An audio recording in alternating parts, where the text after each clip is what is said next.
Well, hello again, everyone, and welcome to our webcast that we're bringing you from Aspire as part of our Roadmap to Recovery series. And I'm delighted to be joined today by three people right on the cutting edge of the luxury market. Lisa Fitzell from Elegant Resorts, Bernie Carter from Oceania Cruises, and Craig Jess from One and Only and Kerzner. So very, very pleased that you're all here today. Thank you for joining me. Now, I don't want you to have to drag up the whole of the last 18 months, but I would like to just go around and ask you, how the period has been for you, what changes you've seen within your businesses and what you had to do to get through. So if I can start with you, Lisa. Yes, I mean, it's been tough, hasn't it, really, Lucy? Yeah, I mean, in terms of the actual luxury market, first of all, rather than just our business, it's been the roller coaster that it has been for everybody. But very much stop, start. I think the difference with luxury is that it's generally one of the markets that comes back first. So when we could travel, it's happened very quickly. Demand has come back really quickly, and we've been able to do some really bumper sales months. But at the same time, a lot of those bumper sales months ended up cancelling because we couldn't get, we've done lots of things really. We were one of the first operators to come out with a promise around flexibility and trust and changing and refunds and things like that. I think we did that last April, and that stayed in place during the whole time. So you could sort of change your departures right up until 2 weeks before and things like that. That's been, we realized really early on it was about trust and giving the flexibility. I think we've done a really brilliant job at handling our clients and our agents' bookings. When it has been really busy, we haven't compromised furlough too much. So we've kept our service levels really, really high. Our FIFO ratings are 5-star, really, really high throughout the whole pandemic. And as a result of that, we've definitely seen past customers come back to us and, new agents try us. So I do feel like the brand is really strong. And it's as a result of everything of how we've handled the last 18 months, really. Yeah. Oh, well done for that. Raised lots of points which we will come back to, but let's just bring you in, Craig. Lisa talked there about flexibility and trust being key, and I guess that is probably transcends everyone in that luxury market. That's really important. Is that what you found as well? I think the key for us was no one could predict the future. So what we had to try and do was make sure that what the future that we wanted to create was as easy and as flexible as possible. So for us, it was about putting in as much support as possible for our trade partners, because we wouldn't be able to do what we do without our trade partners. And it was making sure that our policies were easy to navigate, because we know that the policies that we were having to fight against in the industry weren't easy. We had to kind of make our own minds up about what they meant and interpreted them. So we made very clear from the very beginning that we would have a policy where it supports everyone's needs. COVID was such an ever-changing the last 18 months were changing all the time. So our policies needed to be as flexible from the very beginning to make sure that we could capitalize on everything. Yeah.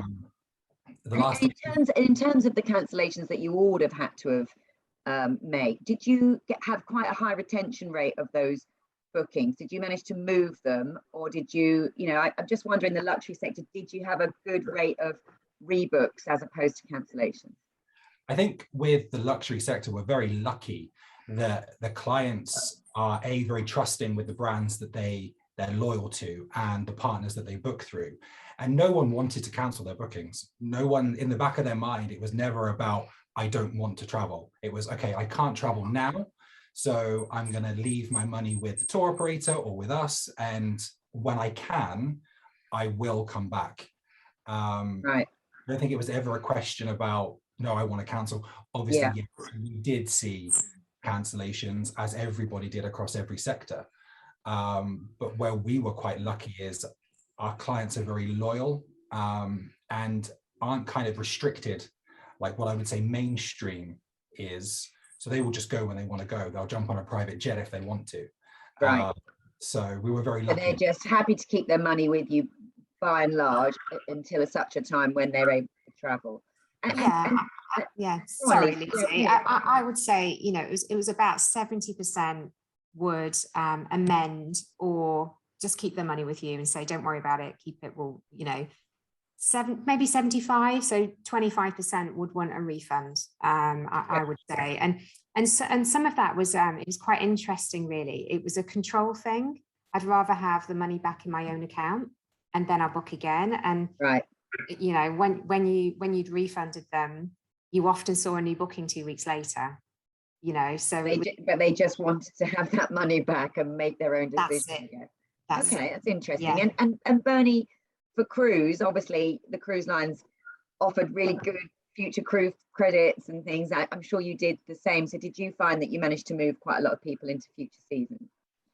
We did, yes. And in fact, I mean, when you think about when it actually broke, when the whole thing broke, cruising was at the center of the story. And it was a very difficult time. And very quickly, we looked to the travel partners and we recognized they needed that immediate support. And it's the whole relationship between the trade and the suppliers and our customers, particularly in the luxury sector, over the last 18 months has become a lot stronger. I mean, it was already in a good place, but because of that cohesion that we have as a group, it's made such a difference. And we saw that with the FCCs, the future cruise credits. Every cruise line pretty much gave the value of the original booking plus an added incentivized FCC to offer the guests something when they come back. And as we know, you know, we thought, okay, this is going to be 3 months, it's going to be 6 months, we'll be back in January, then we'll be back at the end of 2021 or 20, yeah, and it's rolled on. I mean, we actually had our first ship back in the water for Oceania on the 29th of August. So, you know, it really has rolled on. But interestingly, during that time, people have actually been booking much more high ticket price and bucket list type holidays. And we've had people for 22, 23. Absolutely. Yeah. Our 23 around the world sailing sold out in 24 hours. So there is huge demand out there. It's just people waiting to get past. I know we're going to talk about it shortly, but things like the traffic light system and the uncertainty that the governments around the world are creating. We'll definitely come on to that. But just before we do, because you've raised a lot, you've mentioned the trade who'll be watching this. And Bernie, you said your relationship with the trade has got stronger. Always was strong, but it's stronger. What do you mean by that? Is it that you're just working with more agents, or are you just talking to them more regularly, or what do you mean by this strength in relationship? So historically, you know, you'd have communication channels with the trade. You have your personal relationships with your account managers and with your commercial contacts, and you'd have the other channels that you go with, either digital or events and things like that. But this has been more about support, telling the agents at times of real genuine need, we're here for you, we'll do what you need, we'll help you. You know, some of them need help to understand the depth of work that has to be dealt with when this whole thing broke. And to say to them, look, don't worry about us, we're good, we're with you. If you have a question, we'll answer it, but we're not going to come asking for anything. We're here to support you right now. So it's giving them time to breathe. It's letting them know that we're right next to them. And it's regular phone calls. It's picking up the phone to people that you wouldn't normally speak to every week, but picking up the phone to them to make sure they're okay and show that we actually care. I think that's been a big thing. Okay. And is that been the sort of policy you've employed as well, Craig? Yeah, I think, listen, as we all pride ourselves on the relationships that we've had for years. And I think the relationships took a turn because we couldn't talk about business. We couldn't talk about strategies and planning. So the conversations turned more into, as Bernie said, support. And it was just being there. And it could be just a conversation about what bread are you making? What cakes are you doing? And it's just keeping the lines of communication open, because our industry is we're a very sociable industry, and we were cut off for so long. And everything was done through Zoom, everything was done on phone calls.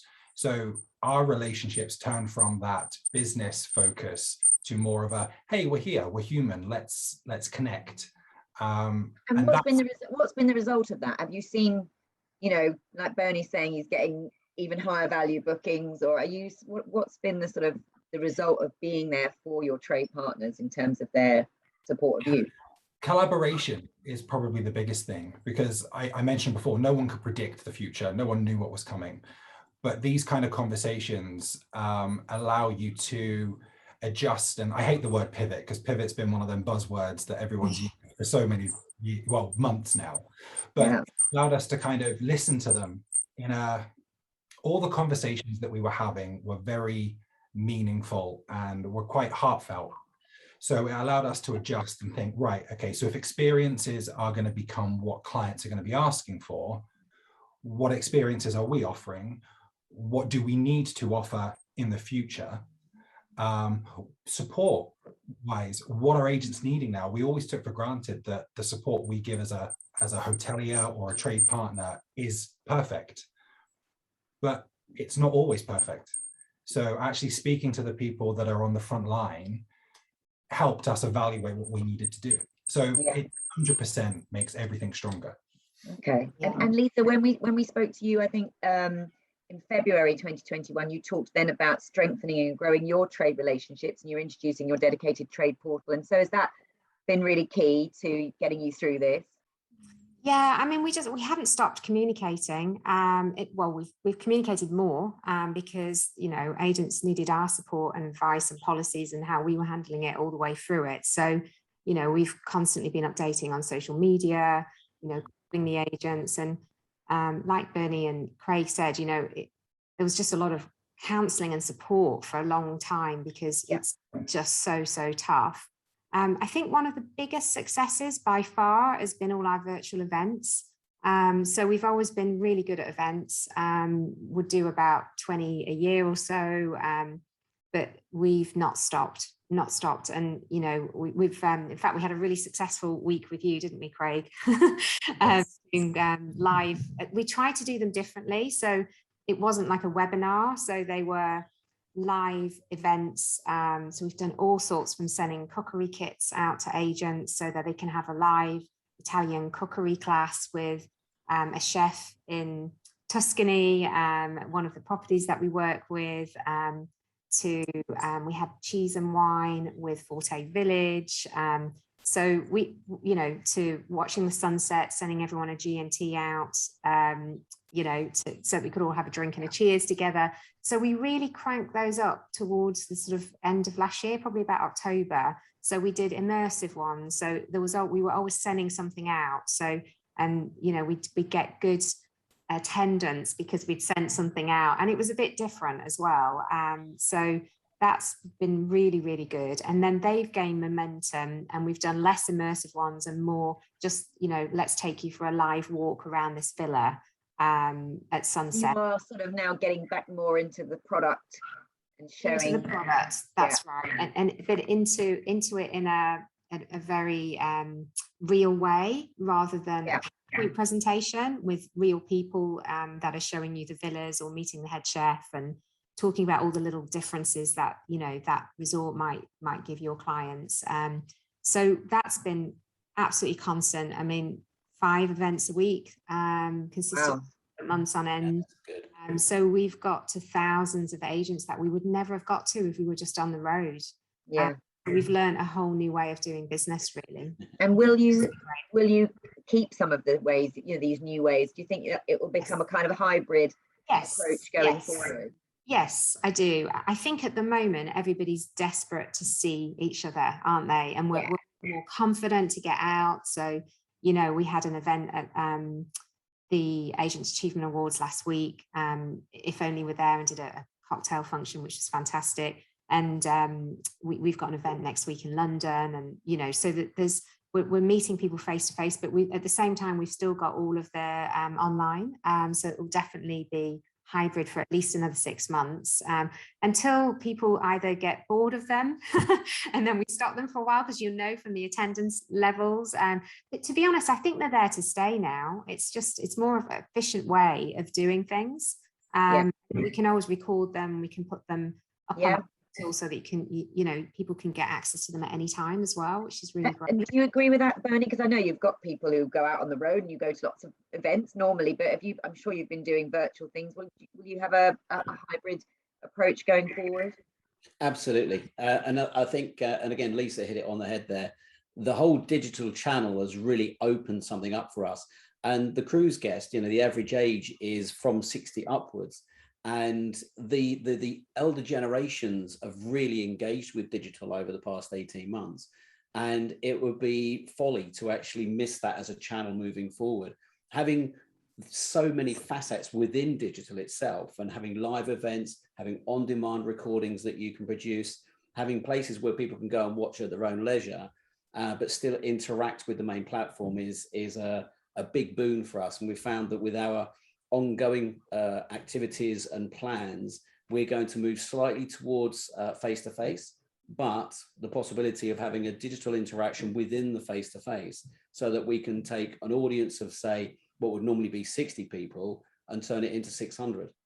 Yeah, it does mean you're going to have to get your slippers off, Bernie, though. When you go out and about, you're going to have to put your trousers on. Yeah, my long trousers, definitely. And Craig, I just shouldn't miss you. Same sort of thing. Do you feel there's an opportunity for both going forward? 100%. I mean, every year, us as Kerzner, we do a roadshow, and it's a face-to-face roadshow.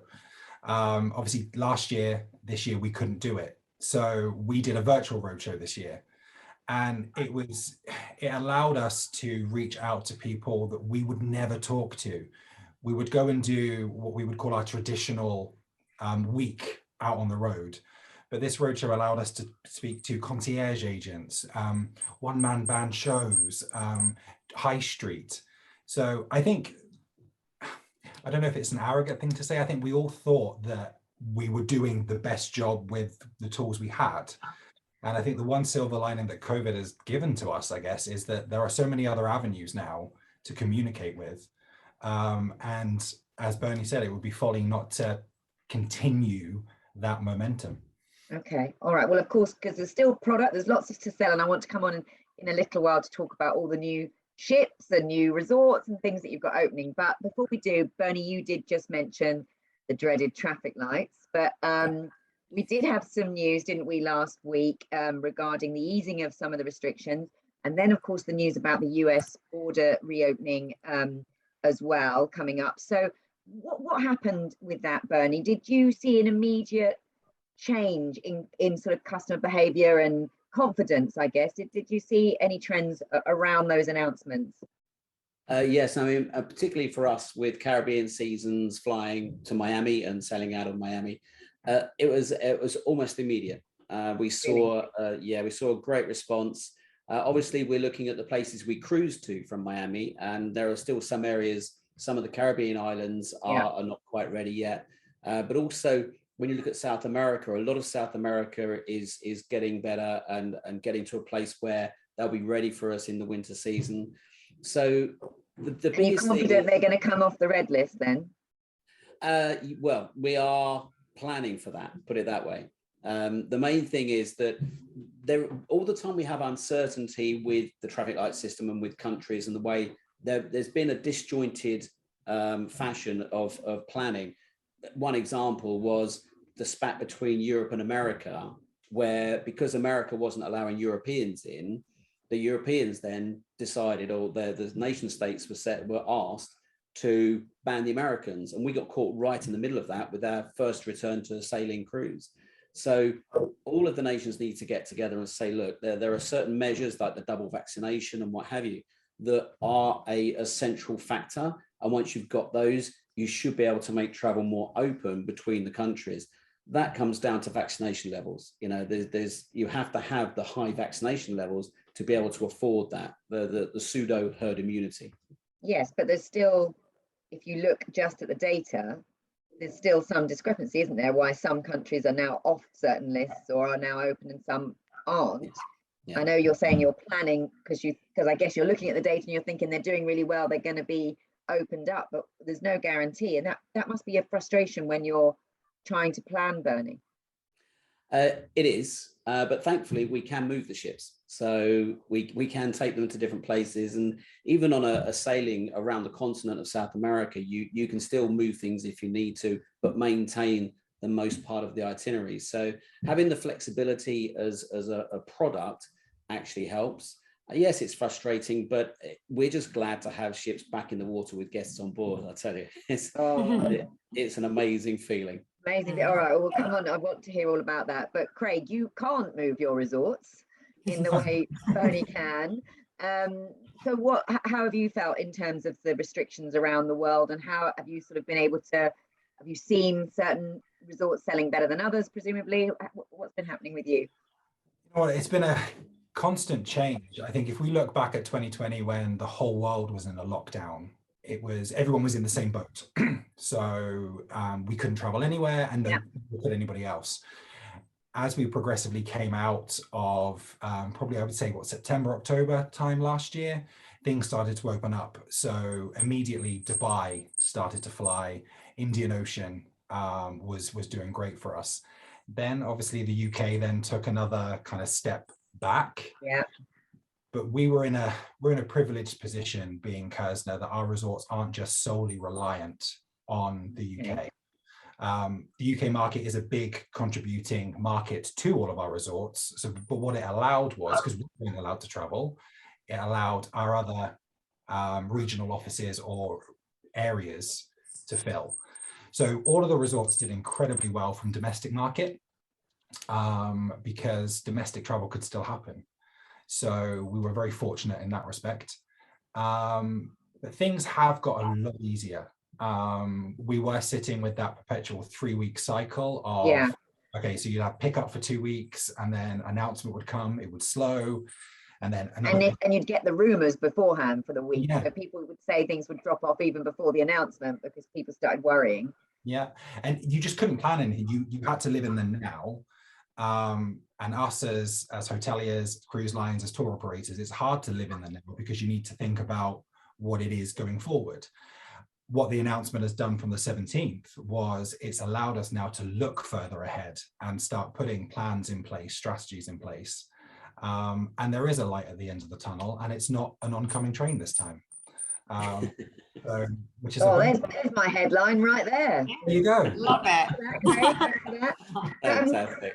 So Lisa, then, you've obviously got lots of destinations that you could be selling, and what are the trends that you're seeing coming out, particularly, I guess, since the announcement that we're just talking around? Are there certain places that people feel more confident in booking, do you think?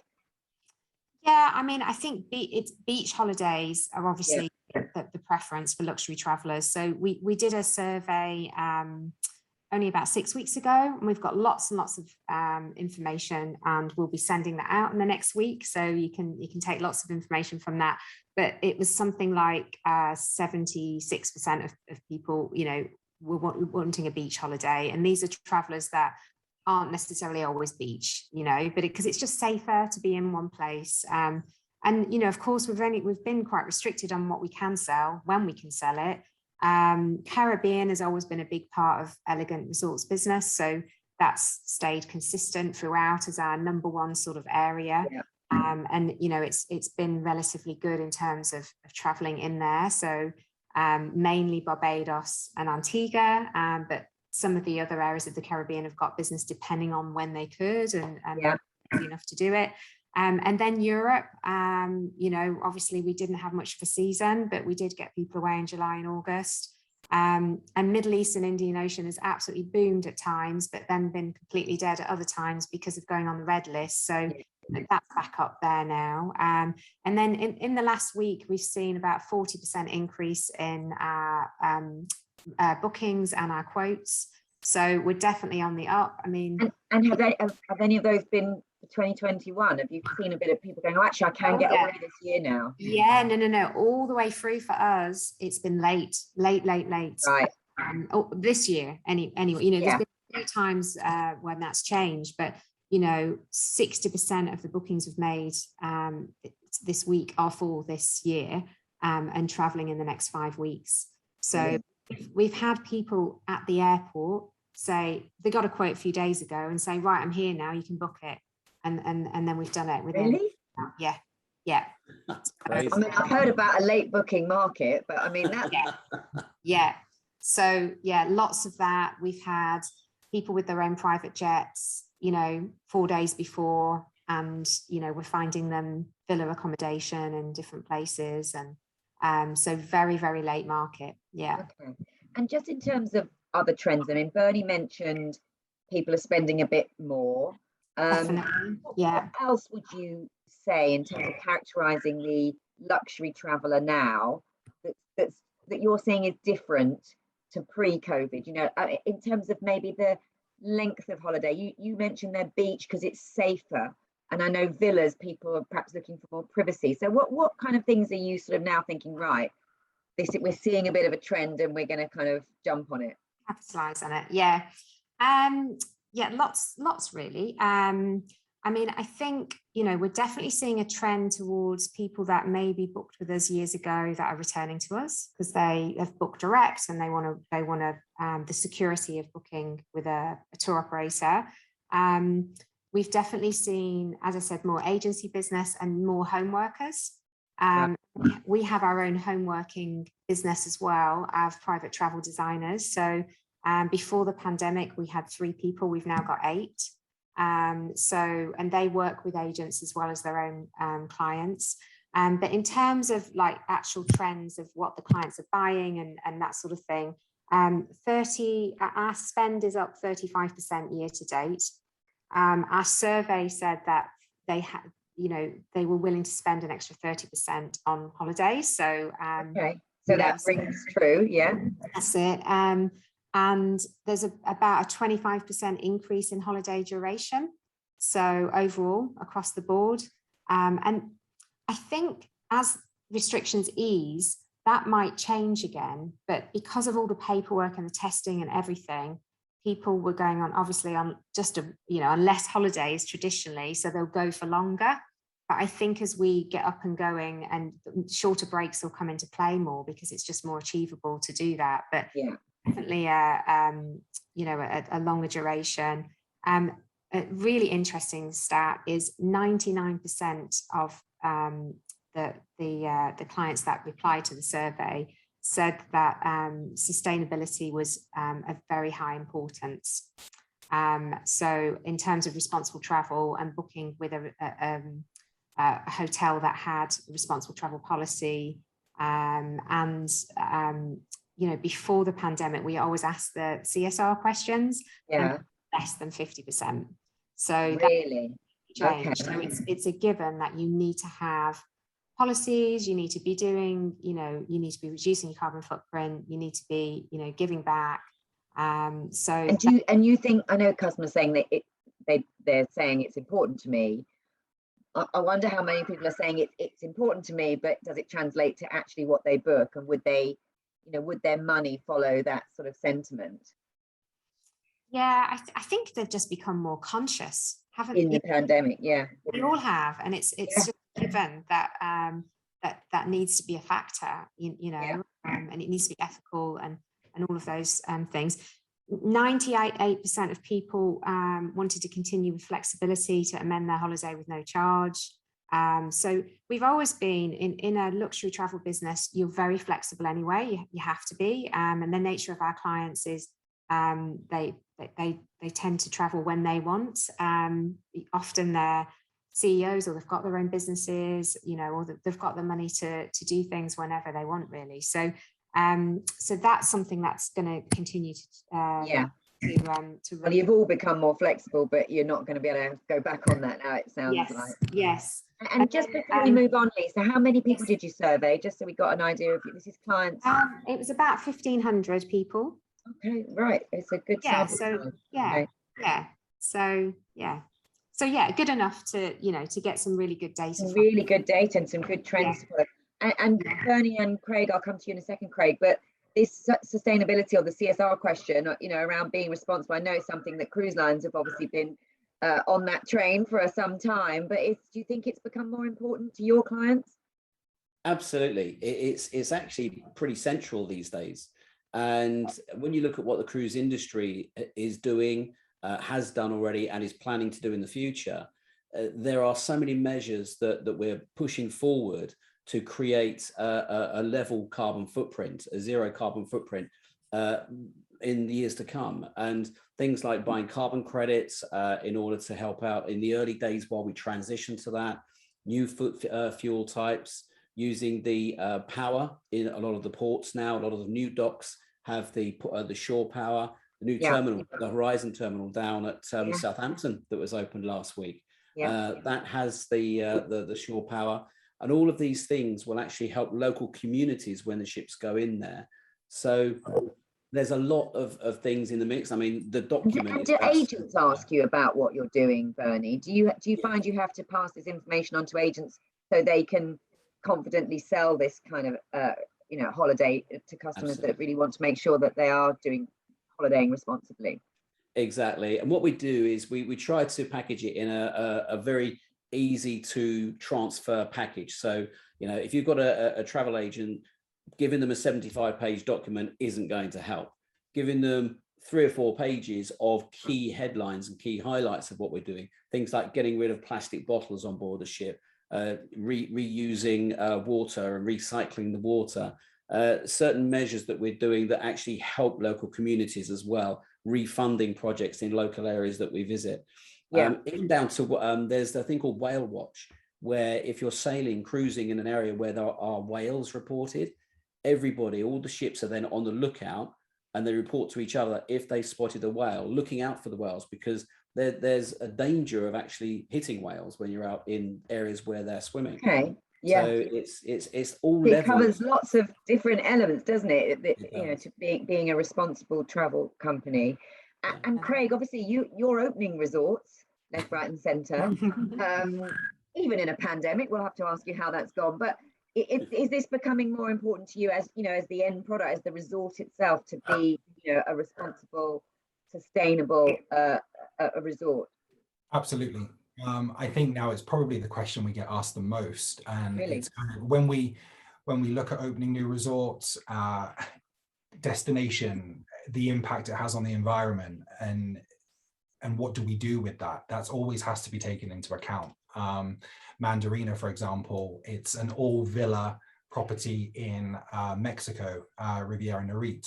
Now, when we were designing it, because it's in the jungle, we were very conscious that we didn't want to misplace any of the flora and fauna that were already around. So we built around it and incorporated it into the resort.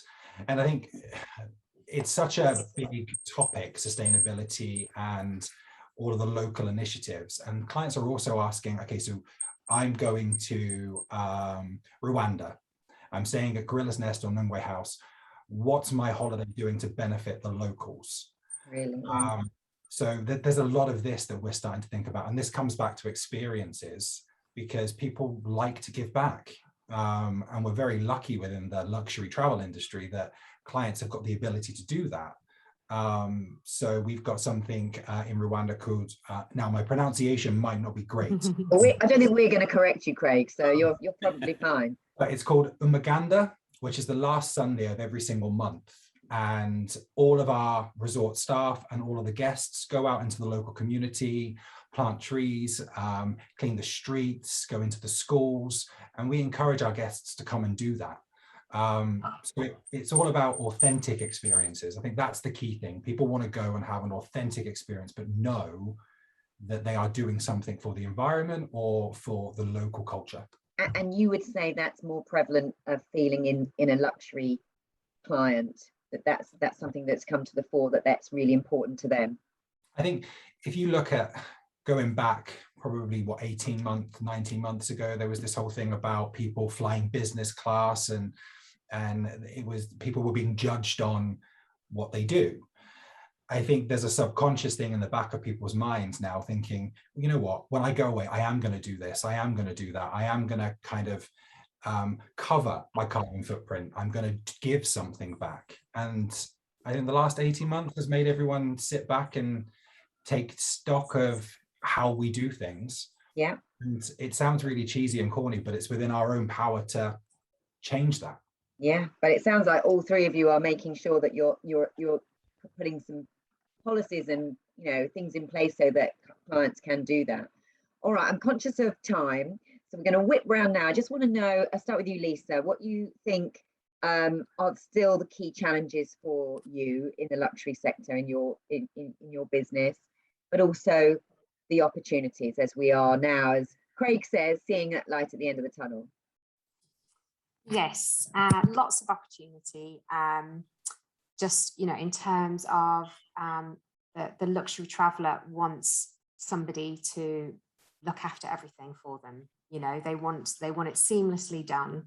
I think one of the things that I didn't talk about is one of the really important factors to them, or one of the deterrents actually for them travelling, has been, besides testing and quarantine, getting COVID in resort, was the airport experience. That concerns them. So we've always been good at sweeping them through, you know, meeting them straight from their vehicle and walking with them to check in and walking through fast track to the club lounge, wait for them, take them onto the aircraft. And we, you know, that's just, you know, a given on pretty much all of the bookings that we're making, that we offer our VIP airport concierge, but we've added a lot more product in destinations that perhaps we didn't have it at the other side. Okay.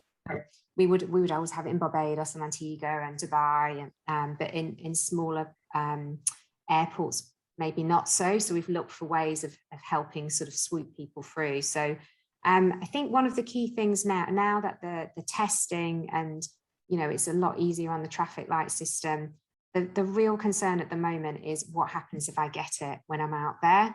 So medical facilities is really important. So, you know, we're needing to sort of, you know, advise on what the hospital situations are like over there, and what each, you know, protocols are for it, because some resorts allow you, if you did get it, to stay in the resort. Stay in your resort, but others you've got to go to a government-controlled hotel, of course. That's it, or you know, or you've got to move to a different part of the resort, tucked away, or you know. So that detail is really important to understand. And we've got our own people in the Caribbean. We've got our own office in Barbados. We've kept them all through the pandemic, in Mauritius, in Antigua. And that's really good. They like to have somebody on the ground to help them and know that they're not alone. So we're working on expanding our sort of concierge service when they're in resort as well. So outside of where we've got staff, so that they've always got people there for them. So I think that's really important. Yeah, and then I think there's just opportunity because, you know, we're fully bonded, we've got the financial protection, that's really, really important for everybody, as well as the expertise and the service. So, you know, and I think it's about how you've handled things through the pandemic. If you've really shone with your customers, then you're closer to them than you've ever been, and that will only be a great thing in the future, really. So you sound, even though there are definitely still some hurdles, but you sound actually very confident that you will. Yes, very confident. I mean, I think, you know, we've got really good forwards for Q4, you know, a really, really good business on the books, but we're not out of the woods yet. So we've got to be realistic.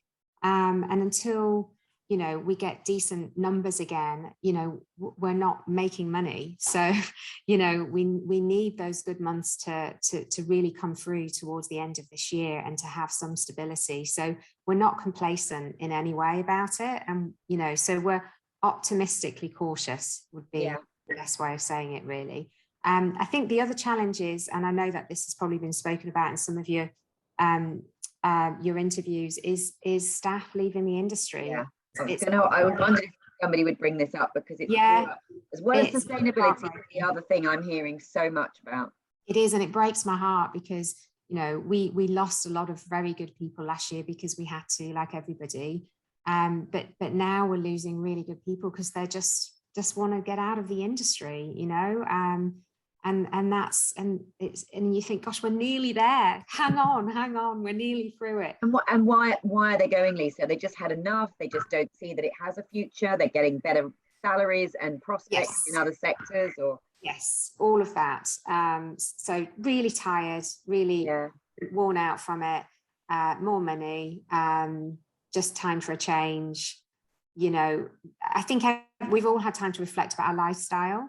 And some people have been lucky enough to enjoy their lifestyle free furlough and stuff.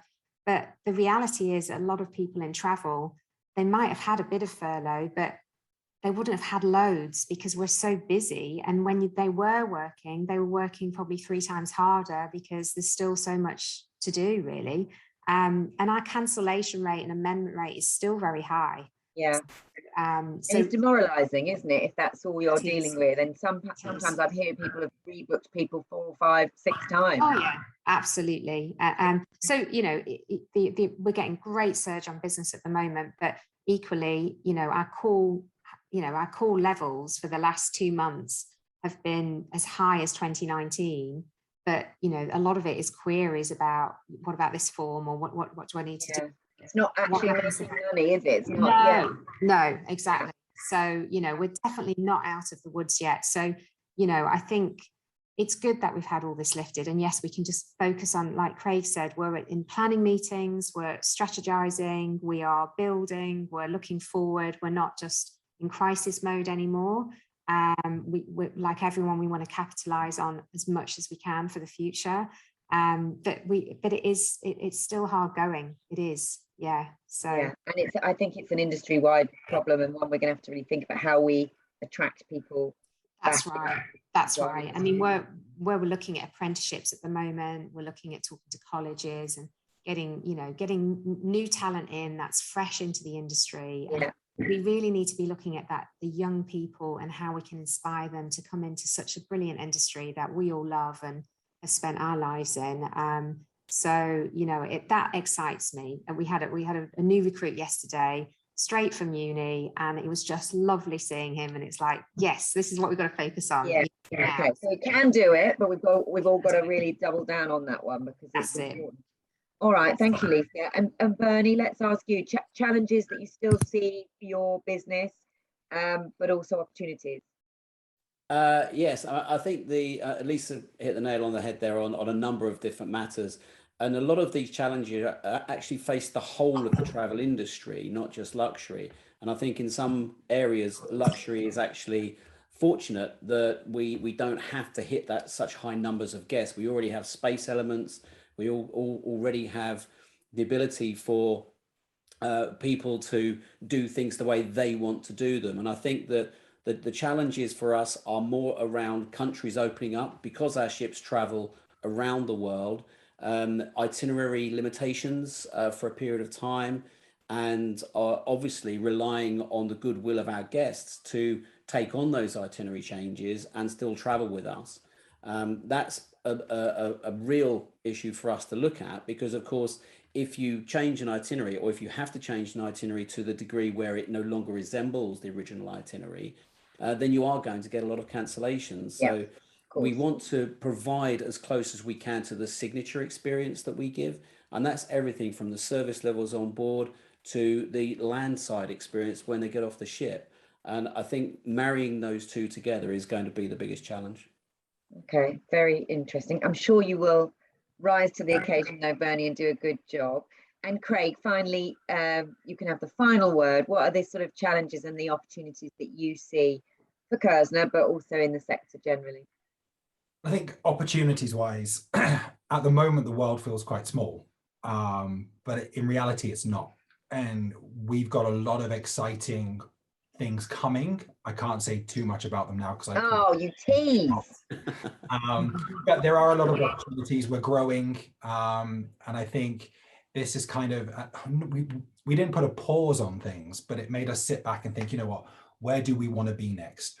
Where's the next new destination? And it's quite exciting when you go through that process. Yes, everything's on pause right now, but people are going to get back to traveling. People are going to start experiencing the world again. So we've got some really exciting things coming. I think there's an opportunity now for high street and for travel agents, because we go in this perpetual cycle all the time. And I think every time there's been a natural disaster or something like this, high street agents bounce back quickly because clients want someone. And you're right, it does happen, but people then have quite short memories, don't they? And then they go straight for the best price or however, So do you think this is different this time? Do you think it will be Yeah. people will turn to travel agents and stick with them for longer. Like Lisa was saying, she's getting new business from people that haven't booked with her before. And I definitely think this has been a challenge, hasn't it? Because this has been about information. This hasn't been about, oh, I can't travel because the flights aren't going or things like that. This has been we've needed the information from the government, policies, insurances. Travel agents have not just been travel agents. They've been agony aunts. They've been counsellors. They've been hospitals, doctors. They've done every single part. And I think what it's done is it's strengthened that reliability from a high street travel agent now. So I think that this is an opportunity for agents to capitalize on it. And and home workers, of course. And home workers, everybody that is face to face or has the ability to communicate with their clients directly. This is an opportunity now that I don't think you should step back from and really push that service element. So that's an opportunity that I think, a challenge that we're going to have moving forward, especially for our side at the moment, is availability, because business has shifted. We've had business from 2020 shifting into 2021, moving into 2022. So clients Christmas and I guess October half term really tight is I'm hearing. Yeah. So all I would probably say is, if you've got clients that travel for Easter or have specific multi-generational family events that they want to go to, get them in now, because the availability is moving constantly. That would be my little bit of advice. Okay, top tip. All right, listen, we could chat, couldn't we, for ages? We could carry on, but we probably ought to stop. Very interesting, and it's just, I know it's still, as Lisa said, it's still, you know, not out of the woods, but it does feel that you're all, as you say, out of crisis mode into planning mode, and really working well with your trade partners, which will be music to their ears. They'll be watching this today, and we just thank you for everything that you've done for agents, and continue to do it, and we wish you all the best as you continue to emerge from this. So thank you to Lisa from Elegant Resorts, to Bernie from Oceania, and to Craig from Kerzner. Thank you all very much indeed. Thank you, Lucy. Very much, Lucy. Thanks, Lucy.